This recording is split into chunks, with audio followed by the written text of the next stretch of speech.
Hello guys, welcome to learning successful. మీరు మా ఛానల్కి ఫస్ట్ టైం వచ్చి చూస్తుంటే సబ్స్క్రైబ్ చేసుకోండి ఫ్రెండ్స్. ఎందుకంటే మన ఛానల్కి చాలా తక్కువ మంది సబ్స్క్రైబర్స్ ఉన్నారు. మన కంటెంట్ నచ్చుతుంది మీకు పక్కా. సో ప్లీజ్ సబ్స్క్రైబ్ చేసుకోండి. రెక్టాంగిల్ యొక్క ప్రాపర్టీస్ మనం జావాలో ఎలా ఇంప్లిమెంట్ చేయాలో చూద్దాం. ఫస్ట్ రెక్టాంగిల్ ఒక ప్రాపర్టీస్ ఏముంటుంది, లెంత్ ఉంటుంది, బ్రెడ్త్ ఉంటుంది. సో లెంత్, బ్రెడ్త్ ఇవన్నీ దేంట్లో ఉంటాయి, ఇంటిజర్ వాల్యూస్లో ఉంటాయి. కాబట్టి ఇంటి వాల్యూస్ తీసుకుందాం. మనం ఇక్కడ ఆల్రెడీ స్కానర్ని ఇంపోర్ట్ చేసుకున్నాం. స్కానర్ ఇన్ అనే ఒక ఇన్స్టాన్స్ కూడా క్రియేట్ చేసుకున్నాం. సో ఇప్పుడు మనం ఏం చేద్దాం, ఇంట్ ఏం చేద్దాం, లెంత్ ఈక్వల్ టు, ఇప్పుడు ఇన్స్టాన్స్ తోని కాల్ చేద్దాం ఇన్ డాట్ నెక్స్ట్ ఇంట్. సో ఇప్పుడు లెంత్ వచ్చేసింది. నెక్స్ట్ మనకి బ్రెడ్త్ కూడా కావాలి. ఇంట్ బ్రెడ్త్ ఈక్వల్ టు ఇక్కడ కూడా ఏంది, ఇన్ డాట్ నెక్స్ట్ ఇంట్. ఓకే, ఇప్పుడు ఇది కూడా వచ్చేసింది. మనం ఇది అవుట్పుట్లో ఫస్ట్ మనకి ఏమని కనిపించాలి, enter the value for length అని కనిపించాలి కదా. సో మనం అది ఇంటి లెంత్ ముందు రాసుకుందాం. System dot out dot println value for length. Okay, length value తీసుకుంటాం. ఓకే, ఇప్పుడు మనకి లెంత్ వాల్యూ చూపిస్తుంది. ఎంటర్ వాల్యూ ఫర్ లెంత్ అంటే లెంత్ వాల్యూ ఎంటర్ చేయాలి, బ్రెడ్త్ అంటే బ్రెడ్త్ వాల్యూ ఎంటర్ చేయాలి.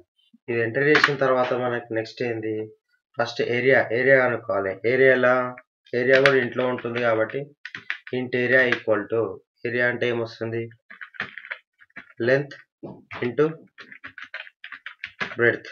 సో మనం ఏరియా ఫార్ములా రాసుకున్నాం. ఏరియా ఫార్ములా రాసుకున్న తర్వాత దీన్ని ఏరియాని ఏం చేయాలి, ఏరియాని ప్రింట్ చేయాలి. Okay, println next. సో మనకి ఇంట్ ఏరియా అనేది ఇప్పుడు అవుట్పుట్ వస్తుంది. నెక్స్ట్ పెరిమీటర్ కనుక్కోవాలి. ఇప్పుడు ఏంటి, పెరిమీటర్ కూడా లాస్ట్ మనకు వచ్చే వాల్యూ ఇంటీజర్స్లోనే ఉంటుంది కాబట్టి ఇంట్ పెరిమీటర్ ఈక్వల్ టు, దీని ఫార్ములా ఏంది, 2 into length plus breadth. Okay, దీని ఫార్ములా రాసుకున్నాం. ఇప్పుడు మనం ఈ ఫార్ములా మనము అవుట్పుట్లో ప్రింట్ చేద్దాం. సో ఇప్పుడు కోడ్ని మనం రన్ చేద్దాం. ఓకే, కోడ్ సక్సెస్ఫుల్గా రన్ అయిపోయింది. ఇప్పుడు కోడ్ని మనం రన్ చేసి చూద్దాం. మనం లెంత్ ఎంత, 10 అని ఇద్దాం. ఓకే, బ్రెడ్త్ ఎంత, 20 అని ఇద్దాం. చూడండి, area of rectangle of given length 10. Okay, ఇక్కడ మనము లెంత్ తర్వాత స్పేస్ ఇచ్చుకోవాలి. ఎందుకంటే ఇక్కడ స్పేస్ రాలే కదా, అండ్ బ్రెడ్త్ తర్వాత ఆల్రెడీ స్పేస్ వచ్చింది. ఇక్కడ కూడా స్పేస్ ఇవ్వాలి. స్పేస్ ఇస్తే ఈక్వల్ 200. నెక్స్ట్ సో దీన్ని మళ్ళీ రన్ చేద్దాం. ఇక్కడ సేమ్,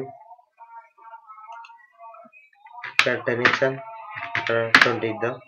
సో ఇక్కడ area of rectangle of given length 10 and breadth 20 equal to 200. Perimeter of rectangle of given length 10 and breadth is 60. So ఇక్కడ వచ్చింది కదా.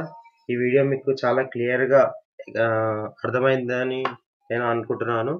సో ప్లీజ్ మీకు అర్థమైతే మా ఛానల్ సబ్స్క్రైబ్ చేయండి. ఎందుకంటే మా ఛానల్లో చాలా తక్కువ సబ్స్క్రైబర్స్ ఉన్నారు ఫ్రెండ్స్. సో మీరు ఎంకరేజ్ చేయండి మా ఛానల్ని కూడా.